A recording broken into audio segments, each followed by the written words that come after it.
The S-400 is trash.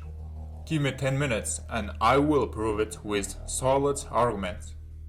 The S-400 Triumf, known to NATO as the SI-21 Growler, stands as the pinnacle of Russia's air defense capabilities. A system often presents in state-run media as an unmatched technological marvel, capable of defending against any aerial threat.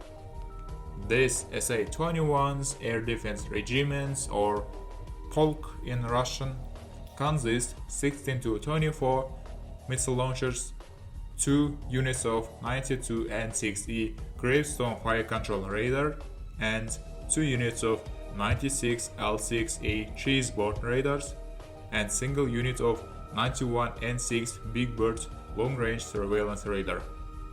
I will call them by NATO designation because personally every time calling 92N something blah blah blah uncomfortable for me. So let's start. I'm not going to give full description of SA-21 development history. SA-21 is just modernization of S-400PM series surface-to-air missile systems.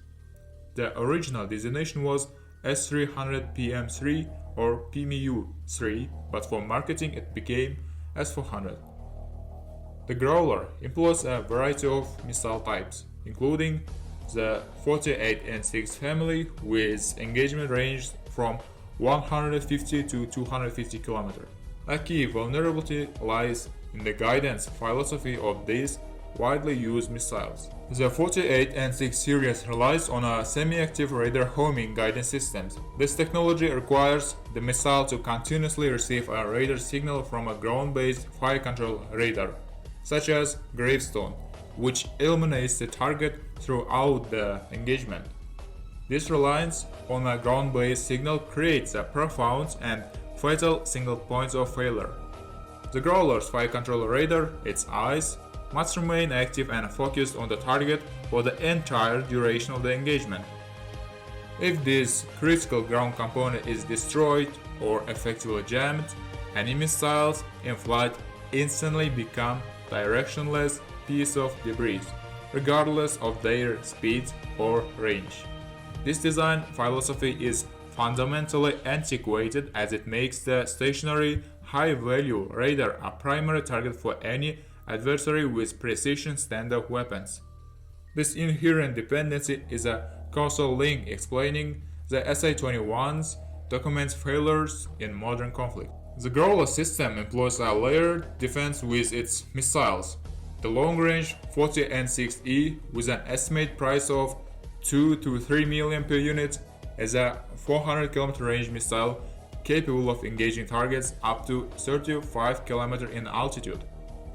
Its guidance uses both semi-active and active radar homing, and it travels at average speeds around 3.5 Mach.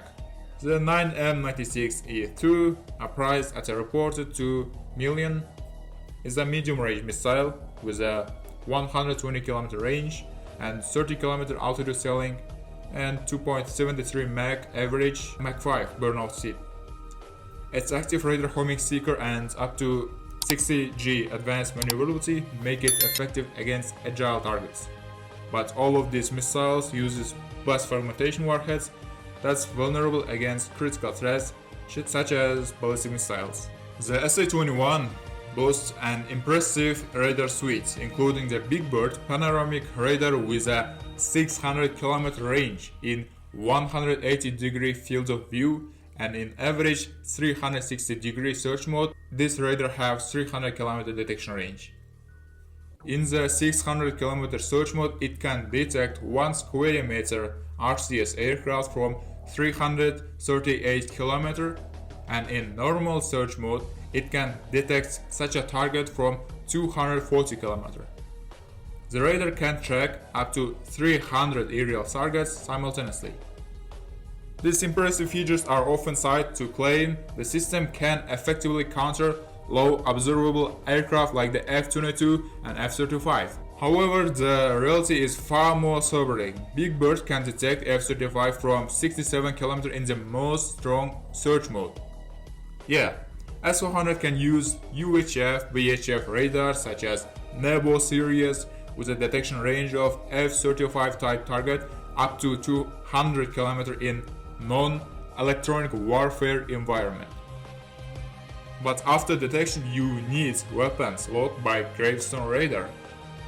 To achieve a weapons lock, the S-400 or SA-21 must rely on its high-frequency X-band radars, which can only do so at much shorter range of 20 to 30 miles or approximately 30 to 50 kilometers. This disparity creates a fundamental operational paradox. F-35 can launch GBU-39 or 53 glide bombs from 60 miles away, a distance far exceeding the SA-21's weapons lock range. The S-400 is thus operationally paralyzed.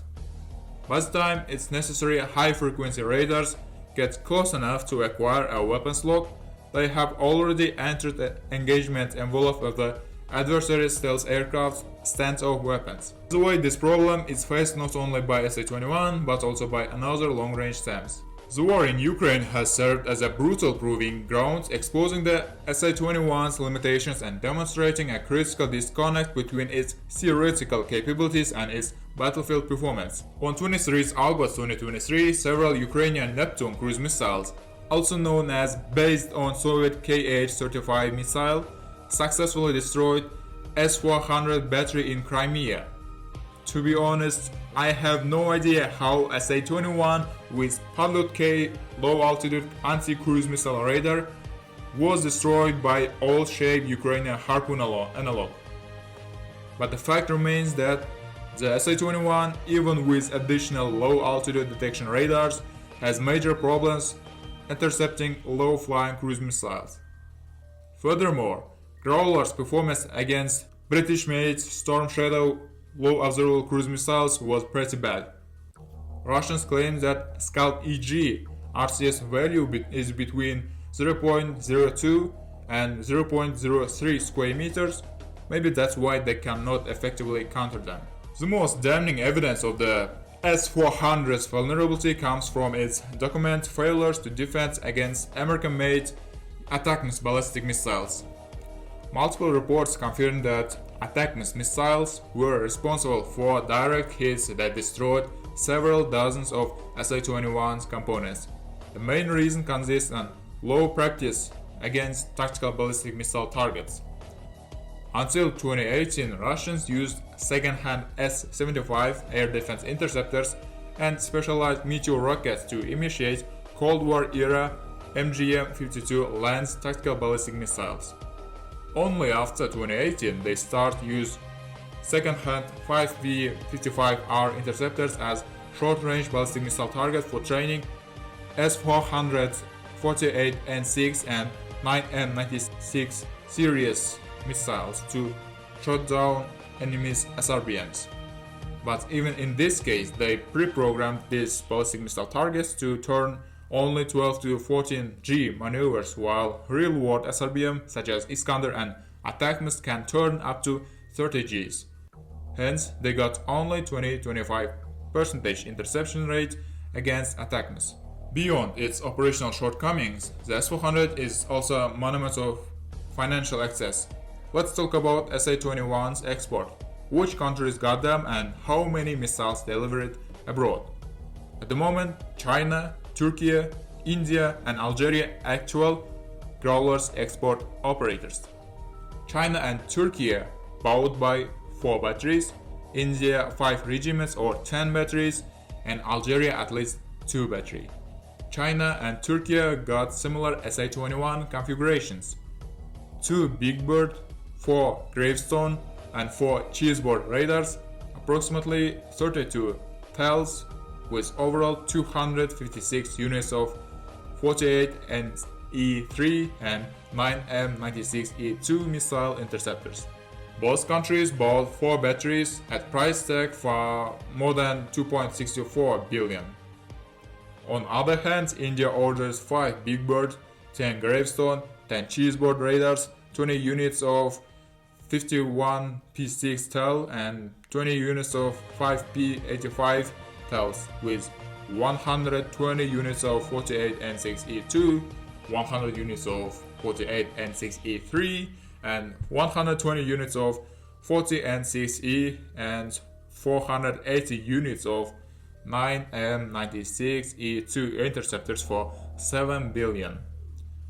Algeria got at least one big bird, 2 gravestone and 2 cheeseboard radars with 128 units of 48 N6E3 and 40 N6E series interceptors for estimated 1.3 billion. Average export price of single S-400 battery was between 660 to 700 million. I don't think that's a good price for a system that performed terribly against cruise missiles like the Harpoon and ATACMS ballistic missiles from 1980s, but these countries didn't have any other optimal choice in terms of political and financial standards other than the S-400. So maybe they can be understood. Let's make some conclusions. The S-400 Triumph or SA-21 Growler, for all its pomp and prestige, is a system built on a foundation of overpromise and outdated military doctrine. The system's high price tag and limited export market are further testaments to its limited appeal and the significant strategic and financial burdens it places on its operators. In the end, the S-400 is not a game changer, but a symbol of bygone era. Its reputation is a product of marketing and outdated military. It's a costly, vulnerable, and ultimately antiquated platform, ill-equipped to handle the complexities of modern, integrated, and asymmetric warfare. Its moniker of Triumph is, in every sense of the word, a cruel irony. So that's all. If you like this video, please subscribe and share. That's all. Goodbye, to see you to the next time.